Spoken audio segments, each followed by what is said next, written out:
start with an opening statement from Coach and then open it for questions. So, Coach, whenever you're ready. Well, first, it's Thanksgiving week. I want to say I'm thankful for all of you and the jobs you do and the time you put into this, and really appreciate you all being here. Thankful for our team. You know, the guys have been putting in a lot of work and are learning and growing. And last night was a great opportunity to do that and play a game that was very unique. We knew it would be. South Carolina State being a team that forces a lot of turnovers, creates a lot of tempo. Played a very good first half, taking care of the basketball, turned it over just 3 times, but turned it over a lot in the second half. But thankfully, we were able to make a lot of free throws because we got there often and come away with a good win. So get to go on the road for the very first time with this team. You know, in our top 9, we've got 6 guys. This will be their first Division I road game in their career. 2 guys will start for the first time in a Division I road game, and of course, Kobe Williams has experienced it a lot. So we're looking forward to the opportunity and seeing where we're at.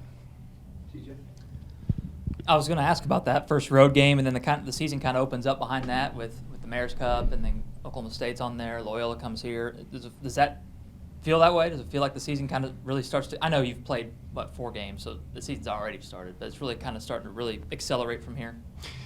No question. I mean, it's really was what our intent was, is to just to keep, we talked about being in this routine of having home games and being in a similar routine, but then the variables that change are the opponents. Now, we've got 2 straight games on the road and different opponents, of course, so a lot of variables change.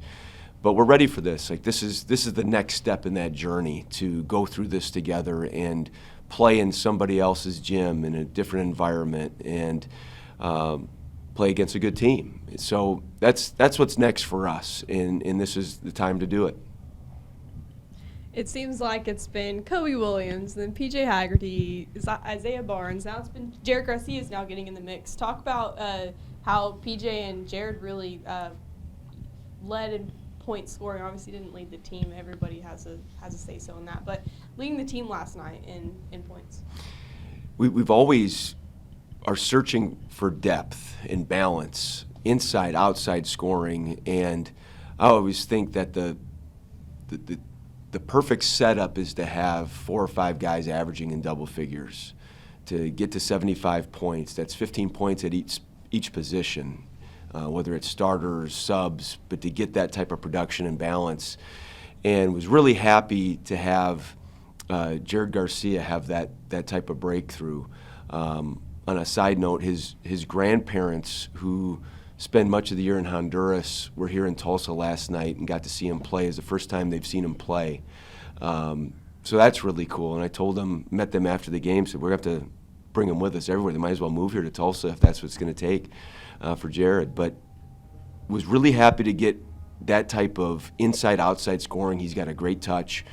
And then, of course, PJ, in a game where they were out denying wings and it was much more about making plays than running plays, he was able to continue to get fouled and get to the free throw line. So Kobe had foul trouble. He goes out with 6 minutes to go in the game, and that was a uncomfortable spot for us, something new, but I thought our guys handled it pretty well down the stretch. That's also what I want to talk about. You said he gets to the free throw line. Everybody gets to the free throw line, and when they get to the free throw line, they sure as heck are going to make it. Talk about the free throw consistency between the team. So free throws, we talk about points per possession and efficiency, and if you make 33% of your threes, that's 1 point per possession. 50% of your twos, that's 1 point per possession. But if you make 70% at the free throw line, that's 1.4.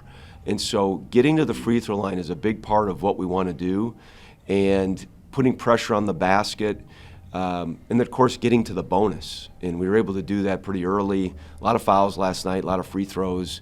Got to be able to make free throws, and we did it at 71% last night, and that was a great place to be for us. Dan?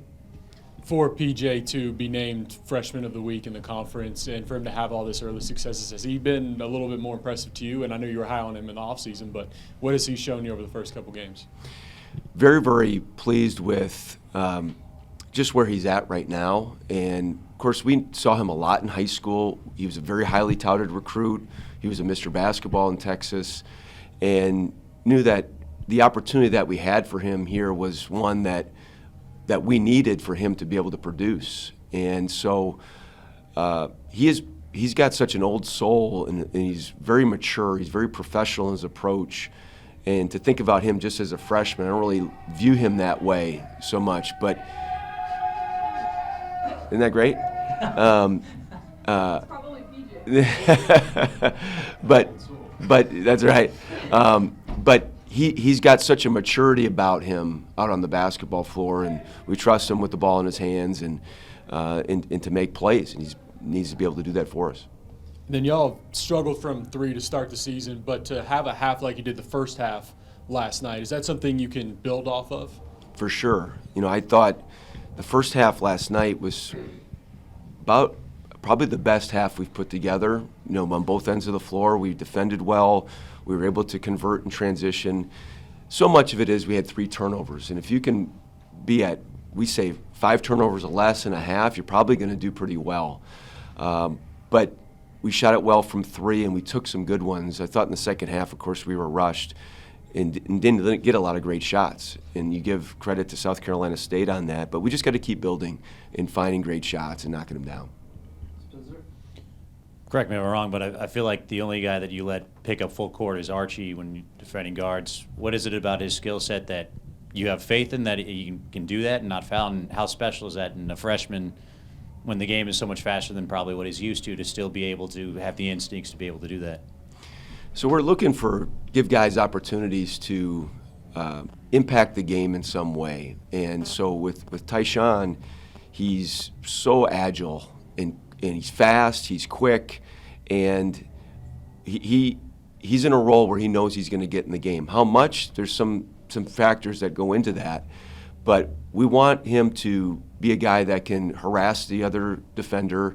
He's picked the pocket of some of his teammates in practice, like he's now done it in consecutive games, but just be able to be a change agent, a catalyst, if you will.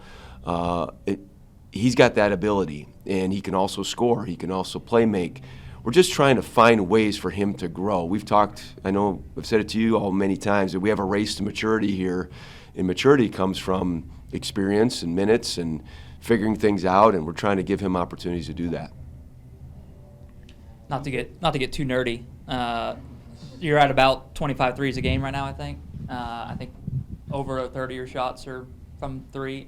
Is that an analytic thing? I know you're a big analytics guy, so is that something you guys, is there a target number each game you're looking for? I know you want good shots, but I know it's kind of a growing analytic for guys. Yeah, I mean, I think it's, we talk about, again, the balance of things, and I know we want to have probably 7% or less of our shots come from mid-range 2s, but we're going to take some. We've got to be able to take some, whether it's a zone or just the way, end of the clock or things like that.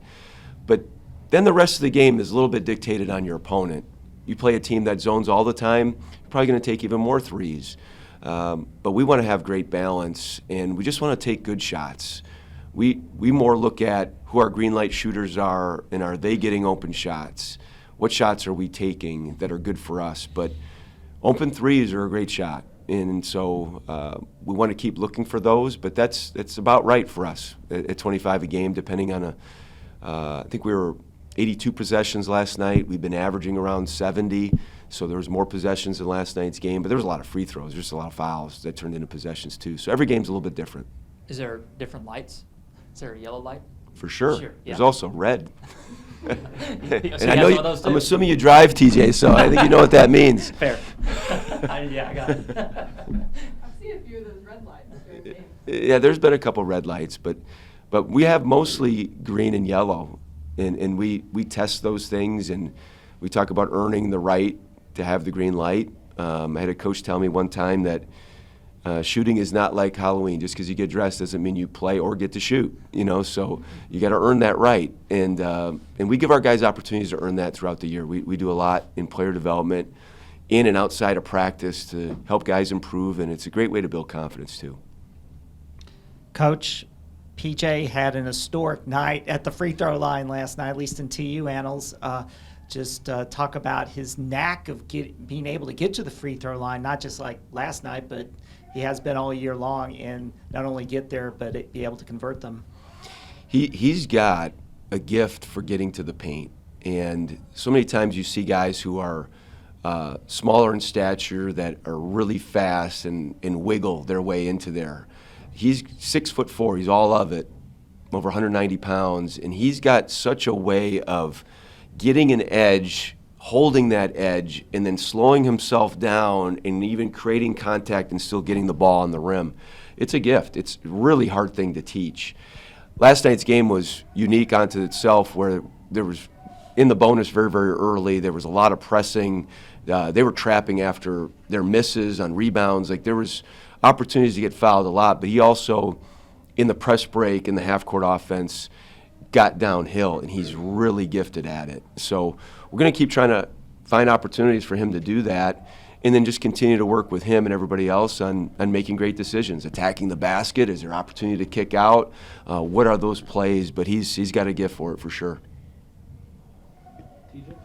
Yeah, Larry.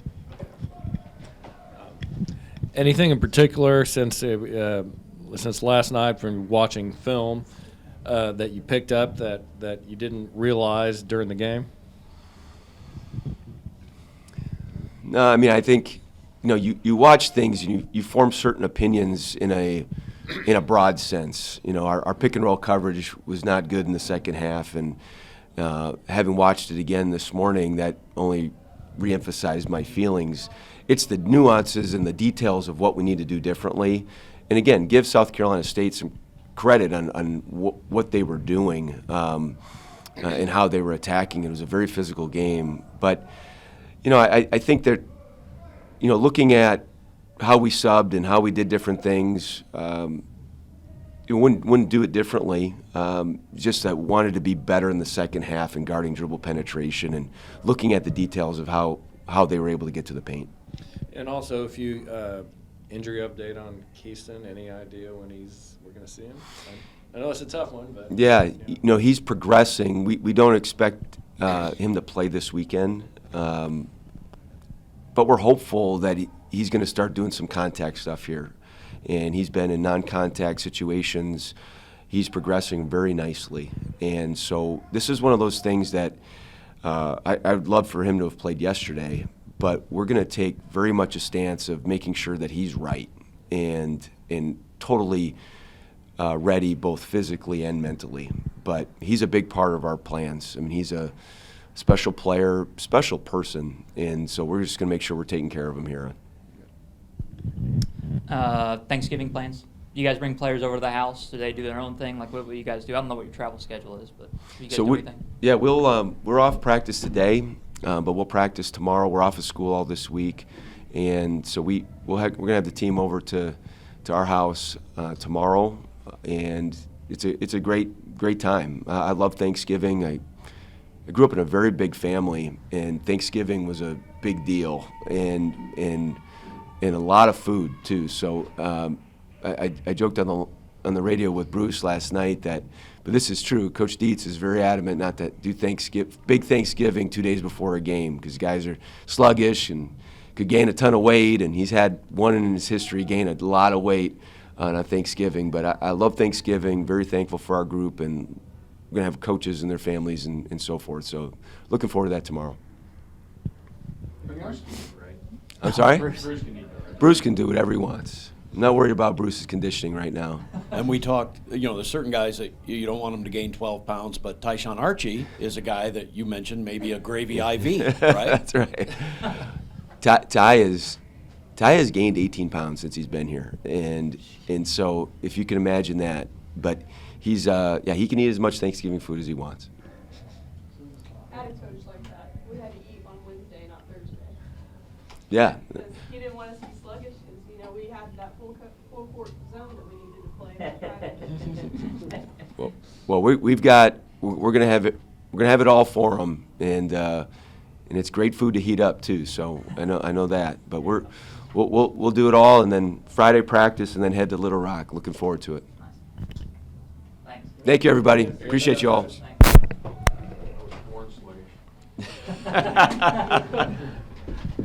Thanks.